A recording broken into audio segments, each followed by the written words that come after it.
খুব কাছের এক ছোট ভাইয়ের আইডি প্রায় 6 মাস ধরে ডিঅ্যাক্টিভেটেড। গত পরশু ওরে কল দিলাম, কিরে কি অবস্থা, কি হয়েছে তোর? এমনভাবে হারিয়ে গেলি যে। কিছুক্ষণ চুপ থেকে জবাব দিল, ভালো আছি ভাই, তুমি কেমন আছো? সোশ্যাল মিডিয়া ভালো লাগে না আর। গ্রাজুয়েশন শেষ করার পর থেকে জীবন কেমন জানি এলোমেলো হয়ে গেছে। কোনো দিক কুল পাচ্ছি না, বন্ধুরা সবাই কিছু না কিছু করতেছে।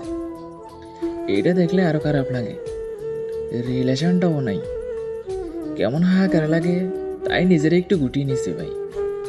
তারপর আমি বললাম, কালকে দেখা কর, তোর সাথে আড্ডা দেই না অনেকদিন। গতকাল আমি গেলাম ওর বাসায়, ওরা নামাইয়া নদীর পাড়ে নিয়ে গেলাম চা খাইতে। আমি কিছু বলি নাই, শুধু ওর কথাগুলো চুপচাপ শুনে গেছি। আজকে দেখি